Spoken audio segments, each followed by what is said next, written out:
Bonsoir à tous, bonsoir à chacun. Que vous suivez cet enseignement depuis ce lieu ici, dans notre assemblée rue du Jura à Genève, que vous le suiviez depuis chez vous, que ce soit à Genève, en Suisse, en France ou peut-être même bien au-delà, nous sommes très heureux de vous accueillir. Je suis vraiment très heureux que vous soyez encore avec nous pour cette soirée, peut-être même en direct ou à un autre moment. Et je prie vraiment pour que cet enseignement encore puisse vous bénir et vous encourager dans la foi. Alors vous êtes très nombreux à suivre cette série d'enseignements sur l'au-delà. Le terme un peu technique, c'est l'état intermédiaire qui décrit toutes les choses qui se passent entre la mort et la résurrection, qui est la première étape vers l'éternité. C'est notre troisième et dernier enseignement. Ce soir, nous allons parler du paradis et j'espère encore que vous serez bénis à travers ce que nous verrons. Alors vous êtes donc très nombreux à suivre cet enseignement sur YouTube, à nous retrouver sur la chaîne de l'Église ou sur ma chaîne personnelle, et je vous en remercie. Merci aussi de commenter, de partager. Merci aussi de vous abonner à ces chaînes pour être informés de nos dernières publications. Je vous rappelle que vous avez la possibilité de recevoir les notes en format PDF de toute cette étude en écrivant à notre secrétariat @eergenève.ch, secrétariat@eergenève.ch. L'adresse va être mise sur le chat si vous le suivez sur YouTube. Et vous savez aussi que vous avez la possibilité, tant pour ceux qui sont avec moi ce soir dans ce lieu, que pour vous-même qui êtes depuis chez vous, de participer en posant des questions sur le chat, et ces questions ensuite me seront apportées pour tenter d'y apporter une réponse. Alors écoutez, je vous propose que nous commencions cette soirée déjà en présentant tous ces moments au Seigneur, parce que au-delà de partager des connaissances, c'est surtout le désir d'être à l'écoute de la voix de l'Esprit, à l'écoute de la parole de Dieu ce soir qui doit nous animer. Seigneur, merci pour toute occasion que tu nous accordes de pouvoir partager ta parole. Et merci pour tous les moyens techniques qui sont à notre disposition. Merci pour tous ceux qui servent aussi dans cette soirée à la technique, qui permettent la diffusion, Seigneur, dans les meilleures conditions possibles de cet enseignement. Que tu les bénisses et que tu permettes à chacun d'entre nous, Seigneur, de recevoir quelque chose de toi, une parole de foi, une parole de grâce, une parole de connaissance, une parole de révélation, une parole de consolation, Seigneur, parce que nous croyons que bien au-delà des mots que je puisse apporter, toi, tu vas parler au cœur. Toi, tu connais chaque situation. Et Seigneur, merci parce que toute parole est inspirée de Dieu et tout ce qui est dans ta parole est là pour nous instruire. Alors merci de me donner les mots les plus justes, Seigneur, d'aligner ma pensée sur ta pensée, Seigneur mon Dieu, et que ta grâce soit répandue sur chacun d'entre nous dans cette soirée. Amen. Ce soir donc, c'est la troisième et dernière partie de cette étude, et je vous l'ai dit en introduction, nous allons parler du paradis. C'est un beau thème, n'est-ce pas? Le paradis. Alors, avant de nous lancer directement dans cette étude, je voudrais voir quelques points de rappel. D'abord, je vous l'ai dit, le terme technique de tout ce que nous avons étudié, l'expression que les théologiens ont formée, c'est l'état intermédiaire. Intermédiaire, parce qu'il nous parle de tout ce qui se passe depuis la mort jusqu'à la résurrection. Donc, dans cette étude, nous ne parlons pas des choses éternelles. Et je crois que c'est très important à considérer qu'il y a donc une étape entre la mort physique et l'éternité. Et c'est ce que nous développons depuis 2 soirées et dans ce dernier enseignement encore. Alors rappelons quelques points. D'abord, nous avons vu ce qu'est la mort. La mort est la séparation temporaire de l'esprit et du corps. L'esprit retourne à Dieu, le corps retourne à la poussière. Quant à l'âme, qui est le produit de la rencontre du souffle de Dieu dans le corps de l'homme, eh bien, c'est cette âme qui est plongée dans l'état intermédiaire.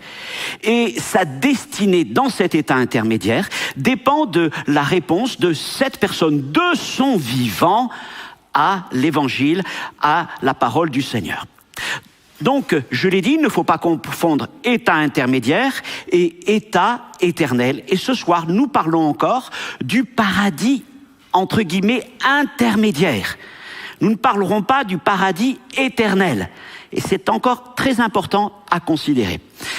Et nous avions vu aussi comment s'organise, notamment d'après cette parabole, s'organise le séjour des morts, d'après cette parabole de Jésus, c'est ce récit dans Luc 16 du riche et de Lazare. Et nous avons vu comment bien nous pouvons trouver 3 sections dans ce séjour des morts. Nous avons parlé du sein d'Abraham, là où tous ceux qui sont morts dans la foi, dans l'espérance se retrouvaient. Nous avons parlé du séjour profond des morts, là où les incroyants se retrouvent. Et puis nous avons parlé de cet endroit qui est appelé le gouffre, un gouffre infranchissable qui est encore appelé l'abîme. Et c'est l'endroit où les esprits méchants se retrouvent lorsqu'ils sont chassés, liés au nom de notre Seigneur Jésus-Christ. Et puis, chose importante, la semaine dernière, nous nous sommes arrêtés sur l'œuvre de Jésus-Christ. La mort et la résurrection du Seigneur. Et nous avons vu comment, en quelque sorte, ces 3 jours ont bouleversé complètement l'organisation du séjour des morts. Et nous avions mis en évidence 6 actions de Jésus. Jésus, après sa mort, est descendu dans le séjour des morts. On l'a dit dans le sein d'Abraham. Là, il a prêché l'évangile. C'était un évangile de confirmation. Ce n'était pas un évangile d'appel à la repentance, mais un évangile qui confirmait un peu les raisons pour lesquelles ils étaient là. Les uns étaient dans le sein d'Abraham parce qu'ils avaient espéré en Dieu, et cet évangile leur apportait l'accomplissement de la délivrance espérée. Et puis aux autres, c'était la confirmation que s'ils étaient dans le séjour profond des morts, c'est bien parce qu'ils n'avaient pas cru. Donc c'est une prédication de confirmation et non pas de changement de l'état de ces personnes. Donc Jésus est descendu, Jésus a prêché, Jésus a imposé son autorité, il le dit lui-même, il tient les clés du séjour des morts, il a vaincu la mort et le séjour des morts, et de là il est remonté. Étant remonté, dit l'apôtre Paul, ou encore le psaume 33, tu as fait remonter mon âme. Donc tout ça s'est accompli en Jésus. 5e chose, il a emmené avec lui ceux qui étaient dans le sein d'Abraham. Paul dit, reprenant ce psaume, étant monté, il a pris avec lui, il a fait des captifs. Il a pris ces hommes, ces femmes qui espéraient et qui, suite à la venue du Messie, ont donc été emmenés avec lui. Vers où ? Vers le paradis. Le paradis céleste. Et c'est donc la dernière action du Seigneur suite à sa résurrection, à son ascension. Il a ouvert un nouveau séjour des morts, le paradis céleste. Et c'est de cela dont nous allons parler ce soir, avec encore quelques diapositives qui nous accompagneront tout au long de cet enseignement. Le paradis céleste. Qu'est-ce que le paradis ? Je le redis, parce que c'est une notion quand même peut-être nouvelle pour plusieurs. Encore une fois, je ne parle pas du paradis éternel.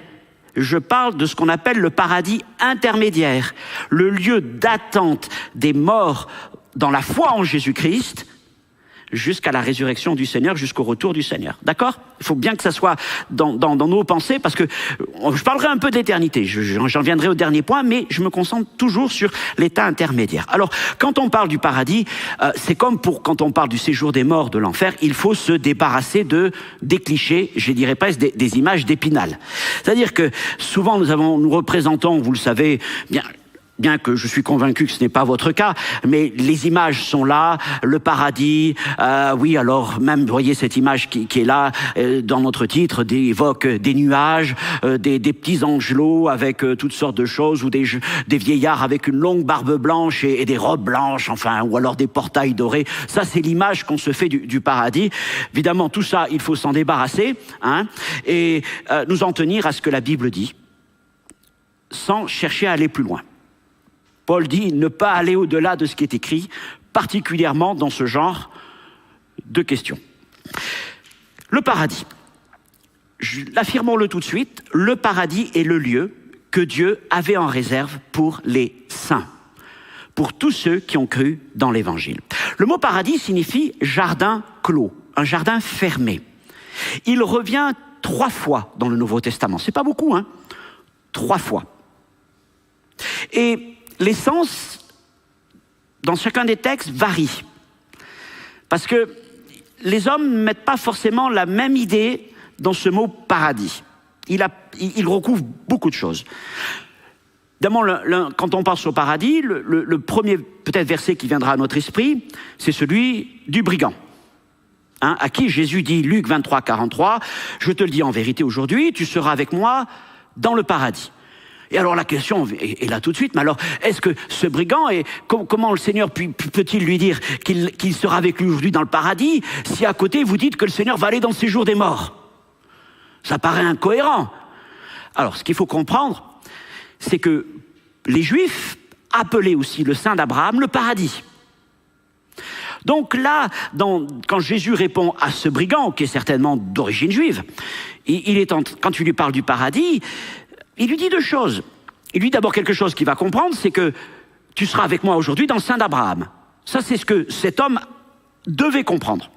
Dans son contexte culturel, religieux, dans sa tradition hébraïque, il comprenait, tu seras avec moi dans le sein d'Abraham. Ce qui, pour lui, était une promesse de salut. Pour un brigand comme lui, la dernière parole qu'il entend, c'est une merveilleuse parole, n'est-ce pas?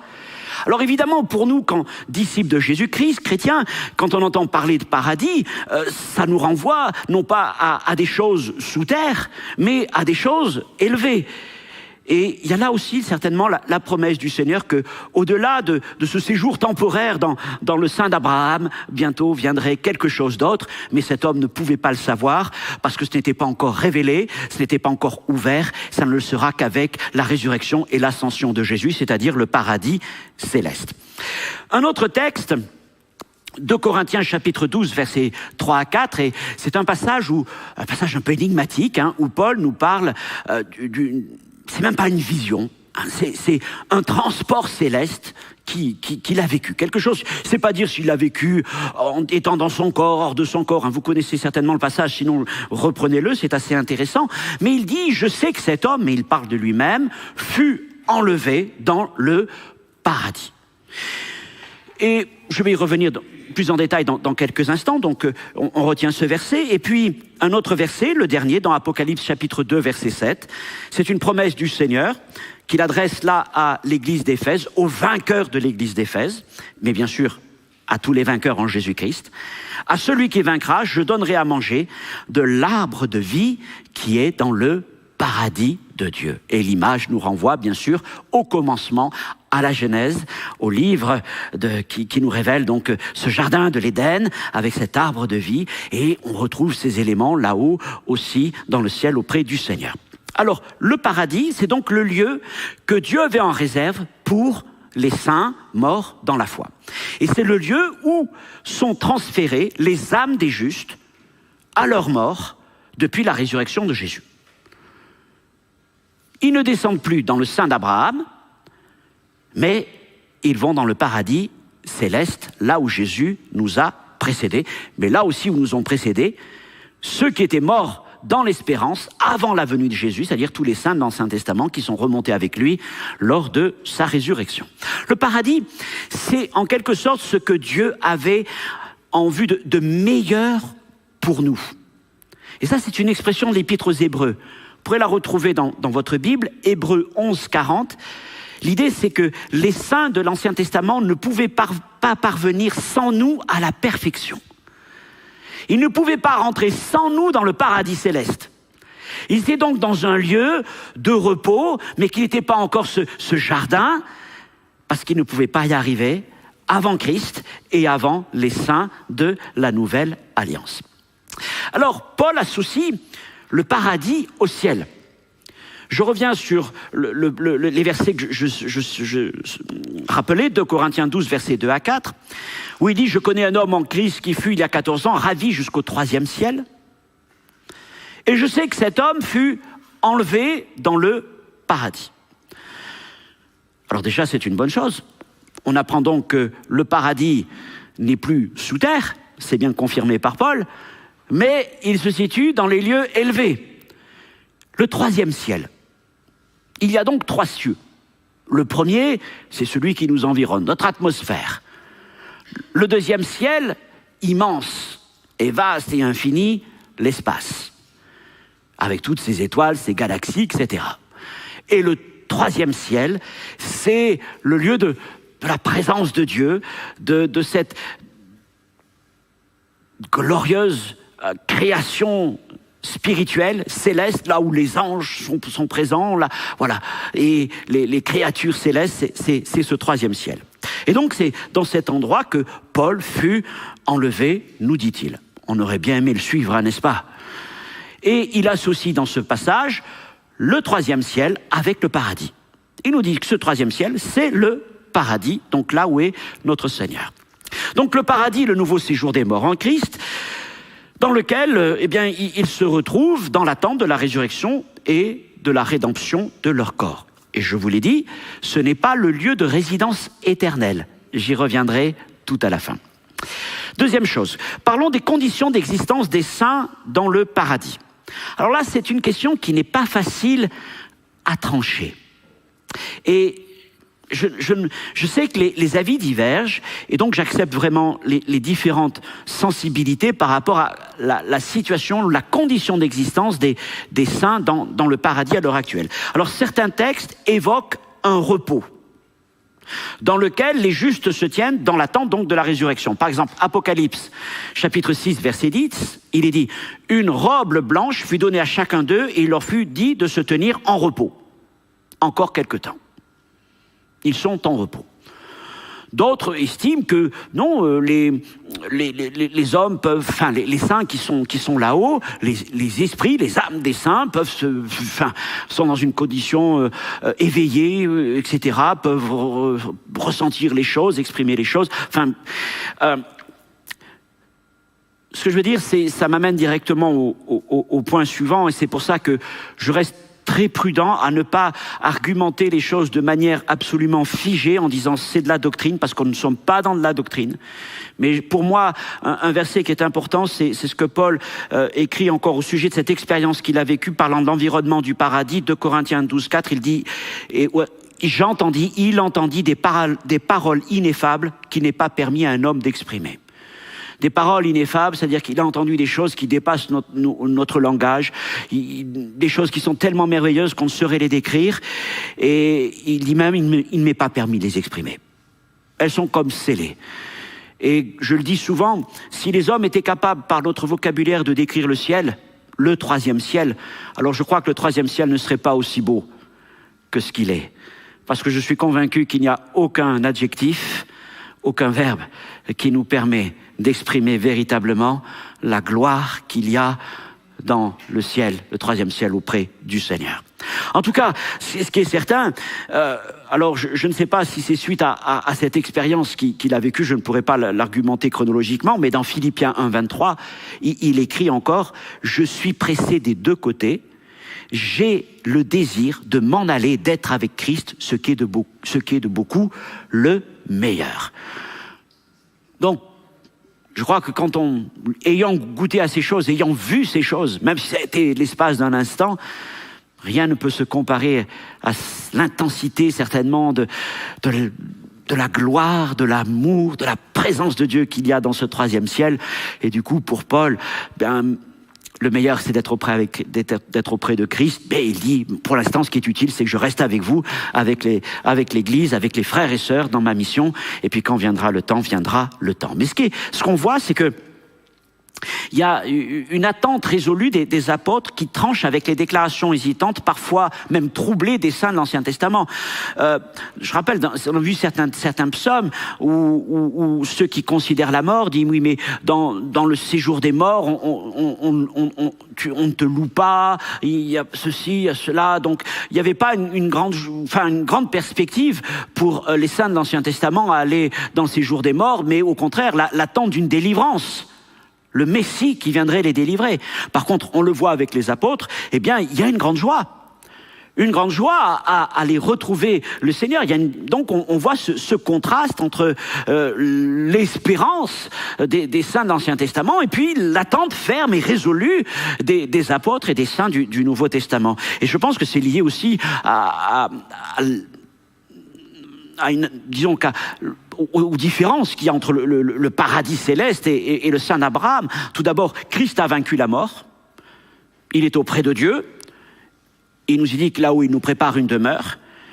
Mais lorsqu'il a prié le Père, dans Jean chapitre 17, verset 24, ce qu'il demandait, c'est « Je veux que là où je suis, ce que tu m'as donné soit avec moi ». Dire que lorsqu'on partira, eh bien nous savons où nous irons, c'est là où est le Seigneur. Et ça confirme ce que Jésus a dit aux brigands. Je te le dis, aujourd'hui, tu seras avec moi dans le paradis. Et cette parole, elle est là aussi vraie pour chacun d'entre nous qui croyons en Jésus-Christ. Au moment de notre dernier souffle, nous croyons que notre âme ne descendra pas, mais qu'elle montera vers là où se trouve notre Seigneur. Alors, oui, justement, c'est le deuxième point, c'est que le paradis n'est pas enfoui sous terre, mais il est élevé dans le ciel auprès de Dieu. Et puis, le paradis n'est pas une prison, mais un jardin. C'est Pierre qui, dans sa première épître, lorsqu'il parle des saints, notamment des saints qui étaient dans le séjour des morts, mais même de tous ceux qui sont dans le séjour des morts, il a cette expression, les esprits captifs en prison. Les esprits captifs en prison. C'est-à-dire que même les saints, de toute façon, ils étaient prisonniers du Saint d'Abraham. Il a fallu que Christ vienne, qui brise les portes du séjour des morts, pour qu'ils puissent en être libérés. Donc vous voyez, pour nous, les choses sont différentes. Nous, auprès du Seigneur, nous ne sommes pas prisonniers, nous ne sommes pas captifs. Mais c'est pour la liberté que Christ nous a affranchis. Et nous serons dans cette gloire extraordinaire du Seigneur. Je trouve ça encourage pour la vie chrétienne, n'est-ce pas? Quelle perspective il y a devant nous. Je pense que c'est des choses qui sont bonnes à savoir, à se rappeler que la course a un prix extraordinaire, une récompense merveilleuse. Deuxième point, le sort des incroyants après la résurrection de Christ. Il faut quand même s'arrêter sur ça. Après la résurrection et l'ascension de Jésus-Christ, donc après qu'il soit descendu et remonté du séjour des morts, eh bien, les personnes qui ne se sont pas repenties, je vous rappelle qu'elles ont elles aussi entendu un message de confirmation de la part du Seigneur, c'est que si elles sont dans le séjour profond des morts, eh bien, c'est qu'elles doivent y être parce qu'elles n'ont pas cru dans la parole de Dieu. Et ces personnes qui étaient déjà, et tous ceux qui sont morts loin du Seigneur depuis, se retrouvent encore dans ce Sheol Hadès profond au moment de leur mort physique, et ils sont là dans l'attente du jugement. 2 Pierre chapitre 2 verset 9, Pierre écrit « Le Seigneur s'est délivré de l'épreuve les hommes pieux et réservé les injustes pour être punis au jour du jugement. » Donc les injustes, les incroyants sont réservés pour un jour de jugement et pour une punition à venir, au jour où ils seront appelés, ils comparaîtront devant le trône de Dieu. Apocalypse chapitre 20 verset 13. Et là, bien sûr, ce sont toujours des choses qui sont terribles à dire, mais elles font partie de la parole de Dieu, elles doivent être enseignées. Il est dit qu'elles seront jetées dans les temps de feu, dans la géhenne, ce que nous appelons l'enfer, d'éternité en éternité. Apocalypse chapitre 20 verset 14. Et les morts furent jugés selon leurs œuvres, d'après ce qui était écrit dans ces livres. Et quiconque ne fut pas trouvé écrit dans le livre de vie fut jeté dans les temps de feu. Troisième point. Fausse doctrine et mythe. Et là, il faut nous arrêter un peu sur bien des choses que nous avons pu entendre et qui traînent dans différentes églises. Et tout d'abord, nous allons parler des fausses doctrines de l'Église catholique romaine. Parce que dans la matière, elle en a quelques-unes. Et on pourrait dire que cette Église, avec le temps, a affaibli ses positions doctrinales en tolérant l'ajout de traditions humaines, voire païennes, à ses premiers enseignements. Et notamment, elle enseigne que le séjour des morts, l'Hadès, se décompose en différents séjours en fonction de la qualité de l'âme humaine. Alors, les catholiques romains identifient ce que la Bible appelle le Saint d'Abraham, ils l'appellent le limbus patrum, les limbes des pères. C'est le nom qu'ils donnent à la région où demeuraient les saints de l'Ancien Testament, donc ils s'apparentent au Saint d'Abraham. Ils appellent ça le limbus patrum. Le limbus infantum, cette région accueillerait les âmes des enfants non baptisés, où ils demeurent loin des tourments, mais aussi loin de la face de Dieu. Et elle ajoute, l'Église catholique romaine ajoute aussi dans ces limbes, les limbes, les personnes déficientes mentalement. De là sont nées toutes ces petites images, vous savez, des petits anges potelés, là, qui sont dans les limbes. Ça, c'est quelque chose qui vient de l'Église catholique romaine. Elle parle aussi de l'enfer.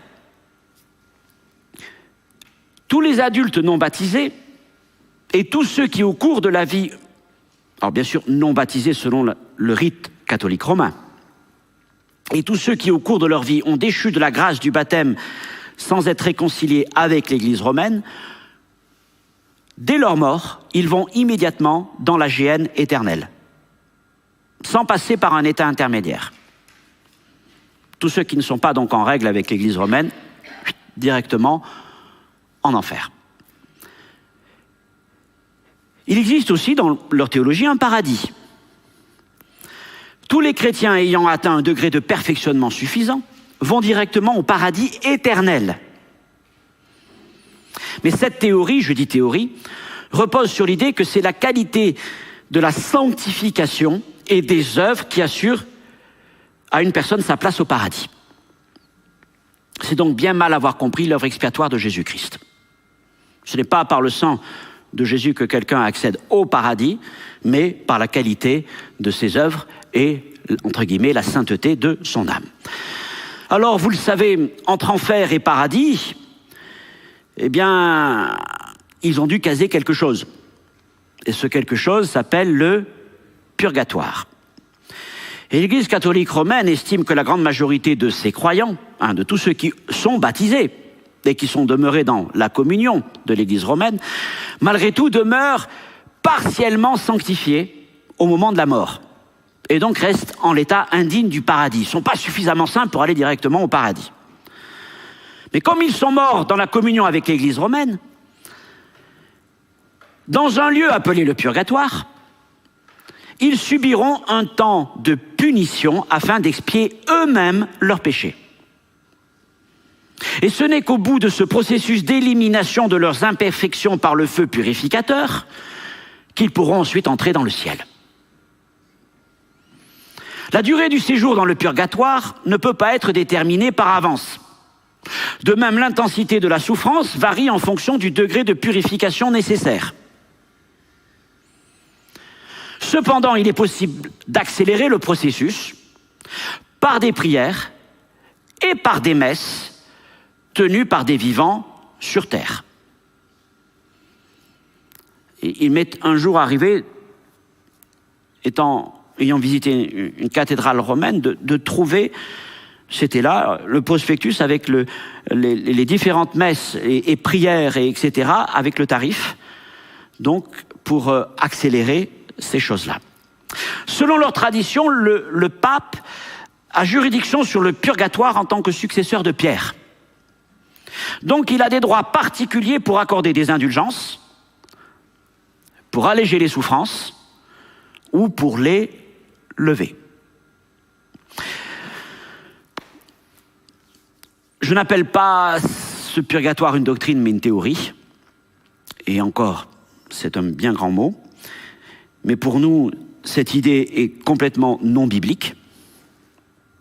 Elle repose pour bien des points sur les enseignements fantastiques de certains écrits apocryphes juifs que même les rabbins n'ont jamais voulu intégrer dans leur canon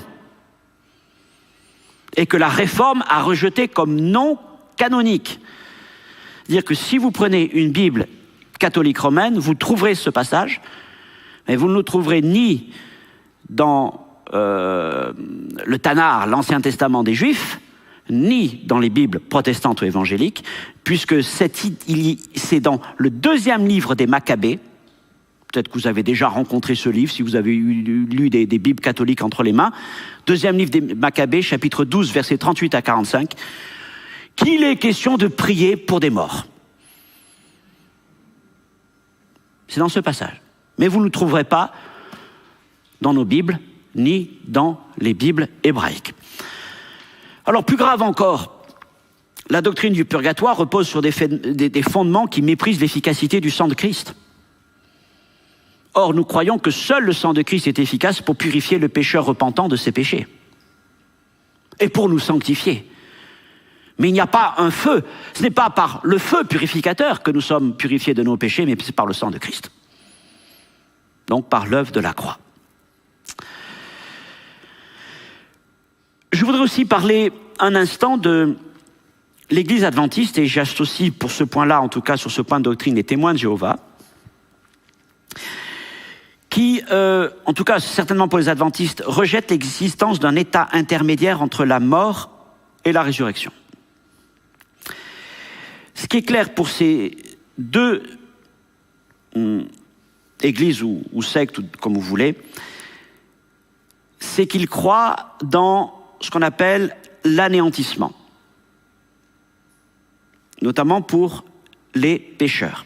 Ils croient que les méchants, et surtout pour les pécheurs, parce que évidemment ça concerne les pécheurs, ils croient que les méchants sont punis éternellement, mais que cette punition est en fait une destruction complète pour l'éternité.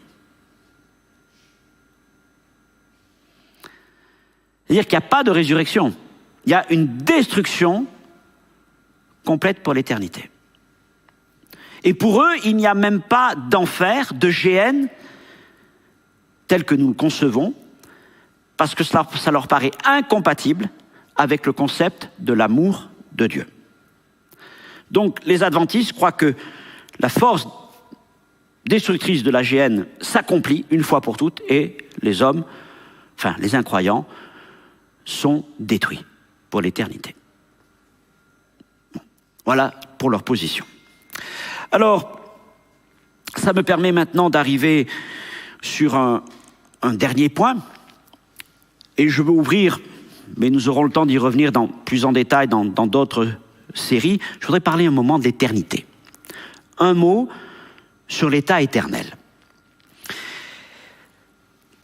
La grande différence entre l'état intermédiaire et l'état éternel, je vais dire même les deux grandes différences, bien sûr, c'est que l'état intermédiaire et l'état éternel sont séparés par cette phase de la résurrection et du jugement de Dieu.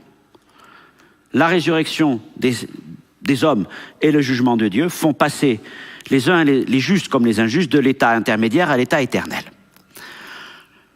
La grande différence, pour ce qui concerne les hommes, entre l'état intermédiaire et l'état éternel, c'est le corps. Parce que dans l'état intermédiaire, je vous rappelle, le corps retourne à la poussière.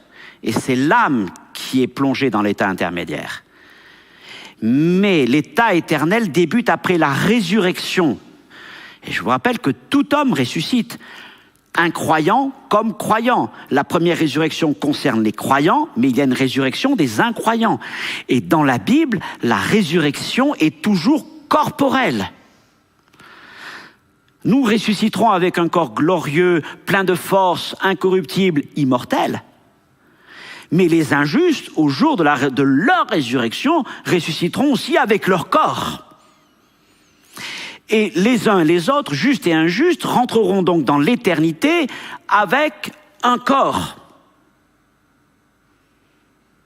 Nous irons auprès du Seigneur avec un corps, et les autres iront loin du Seigneur avec un corps. Et ça, c'est une grande différence entre l'état intermédiaire et l'état éternel. Il existe deux lieux dans lesquels les hommes passeront leur éternité. Là, encore une fois, je fais juste un aperçu. Il y a des belles choses à étudier, mais on prendra le temps plus tard. D'abord, il y a un lieu qui est auprès de Dieu. Et ça, c'est notre espérance. Être auprès de Dieu pour l'éternité, être là où est le Seigneur pour l'éternité. Et dans l'Apocalypse, chapitre 21, il est question des nouveaux cieux et d'une nouvelle terre. Et sur cette nouvelle terre repose une cité qui s'appelle la Nouvelle Jérusalem, et c'est le lieu de la présence de Dieu auprès duquel résident tous les siens. Je lis le passage. « Puis je vis un nouveau ciel et une nouvelle terre, car le premier ciel et la première terre avaient disparu, et la mer n'était plus. Et je vis descendre du ciel d'auprès de Dieu la ville sainte, la Nouvelle Jérusalem, préparée comme une épouse qui s'est parée pour son époux. Là, on rentre dans l'éternité. Ce n'est plus le paradis intermédiaire, mais si on veut l'appeler paradis, alors c'est le paradis éternel. Il y a une nouvelle terre. Vous l'avez noté, il n'y aura plus de mer. Une nouvelle terre, on ne sait pas quelle sera sa taille, comment elle se présentera. Et sur cette terre, il y aura cette cité de Dieu, la Nouvelle Jérusalem, que l'apôtre Jean nous décrit avec des mots glorieux, extraordinaires. Hein. Je laisse relire tout ce passage. Une cité gigantesque, 2000 kilomètres de long, de large, de hauteur, enfin, vous voyez, quelque chose de colossal. Et là, eh bien, au cœur même de cette cité, c'est là que résidera le Seigneur. Il n'y aura pas de temple parce que Dieu sera présent là. Il nous est parlé d'un arbre de vie qui produit son fruit chaque mois, hein, des feuilles pour la guérison des nations, un fleuve d'eau extraordinaire, d'eau limpide qui traverse cette cité, etc. Enfin, des choses admirables qui sont réservées pour ceux qui auront cru en Jésus-Christ. Et la Bible nous dit qu'il n'y aura plus ni deuil, ni larmes, ni mort, etc., ni souffrance. Nous serons dans le repos, dans la joie du Seigneur, pour l'éternité. Ça, c'est le premier lieu d'éternité. Puis il y en a un autre lieu séparé de Dieu pour l'éternité. La Bible ne l'appelle pas l'enfer. Je vous l'ai dit, l'enfer, c'est un mot latin. Hein, donc il y a un mot du vocabulaire religieux latin. Mais la Bible l'appelle l'étang de feu et de soufre. Surtout dans le livre de l'Apocalypse. L'étang de feu et de soufre. C'est l'enfer. Et ce lieu est un lieu de séparation éternelle d'avec Dieu. Dieu ne sera jamais dans cet endroit.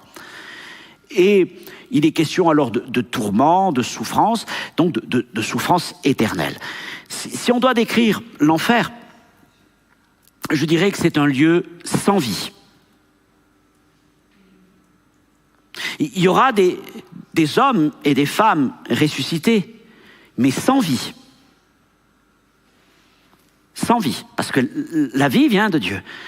Mais ce seront des morts. Des morts qui auront une forme d'existence, mais qui n'auront plus cette vie que le Seigneur avait donnée. C'est un lieu surtout, un lieu sans lumière. Sans lumière.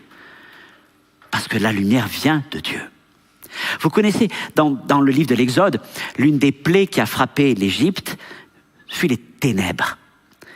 Et pendant 3 jours. Et la douleur était tellement grande que les gens se mordaient la langue. Hein, ça.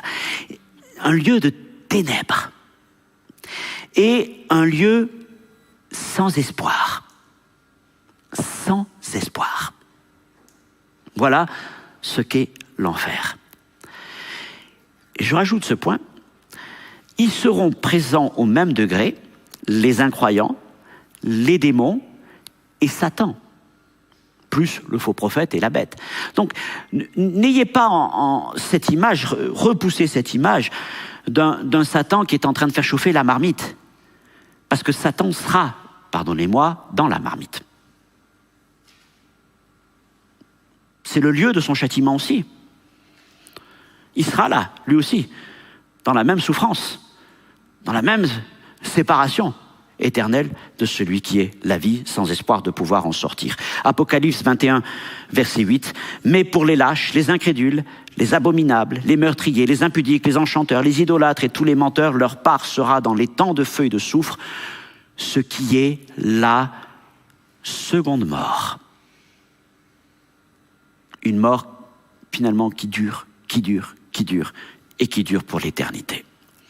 Voilà donc juste lever rapidement le voile sur l'éternité. On le referme, on y reviendra plus tard et j'espère qu'on passera aussi un bon moment à étudier ces choses parce qu'elles sont glorieuses. Alors en conclusion de toute cette série, nous voyons donc que la Bible nous je ne vais pas dire simplement qu'elle nous renseigne ou qu'elle nous informe, mais la Bible nous donne des éléments nécessaires et suffisants pour affermir notre foi concernant ce domaine mystérieux de l'au-delà, de l'après-mort, donc cette doctrine de l'état intermédiaire.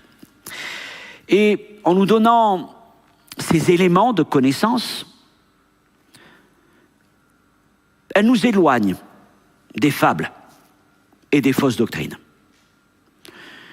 Elle nous révèle aussi, surtout, le plan merveilleux de Dieu à l'égard de ses enfants, l'espérance d'abord de ce paradis céleste, intermédiaire, et puis surtout de l'éternité à venir auprès du Seigneur. Et elle nous informe aussi de la juste rétribution divine envers ceux qui n'auront pas cru de leur vivant. Alors la question est souvent posée, elle a déjà été parmi nous, et parfois elle a l'impression d'être là devant cette énigme de mais comment ce Dieu d'amour peut-il faire par rapport à cette condamnation éternelle sans espérance? Mais nous l'avons dit, Dieu est amour, Dieu est saint, il est juste. Et l'un n'est pas sacrifié par rapport à l'autre. L'un ne prend pas le pas sur l'autre. L'amour ne peut pas imposer entièrement son point de vue à la justice, ou la justice imposer entièrement son point de vue à l'amour.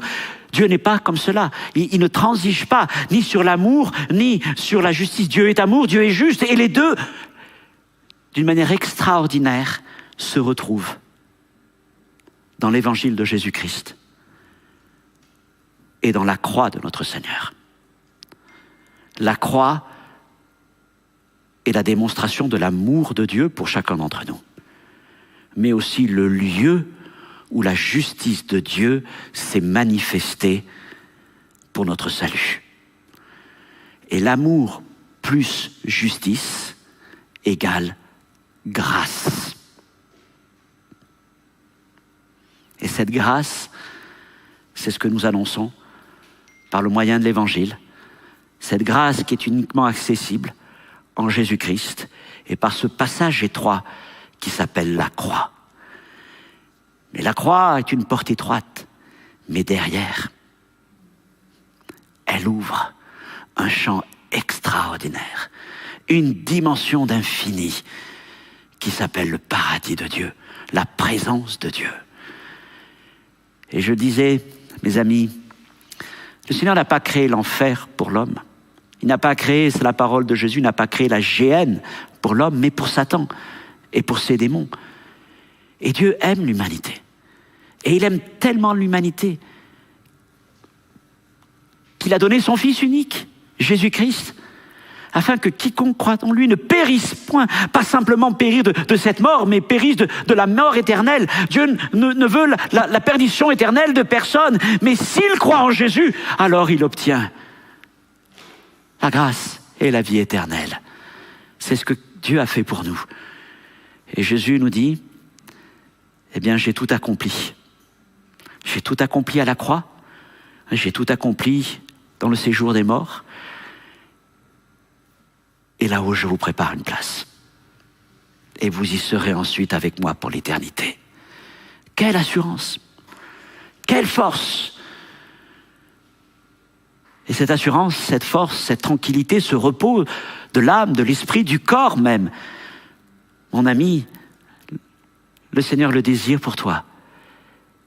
Et ce soir, au-delà de connaissances que nous partageons, nous voulons te dire, il est encore temps aujourd'hui que tu te tournes vers le Seigneur et que tu te détournes de tes péchés et que tu places ta confiance en Jésus-Christ, mort à la croix pour toi, non seulement pour régler la question du péché, pour te délivrer de la peur de la mort, du séjour des morts, et t'offrir le don gratuit de la vie éternelle. Voilà ce que Christ est venu faire, et voilà ce dont nous témoignons, et voilà ce que nous portons dans nos cœurs, au point même de dire, comme l'apôtre Paul, que pour nous le meilleur et là-haut, avec lui, auprès de lui, dans cette cité glorieuse qu'il est en train de préparer pour chacun d'entre nous. Que Dieu vous bénisse. J'aimerais finir ce moment avant de passer aux questions en priant. Seigneur, d'abord je veux te rendre grâce et gloire pour le magnifique projet que tu as préparé de toute éternité.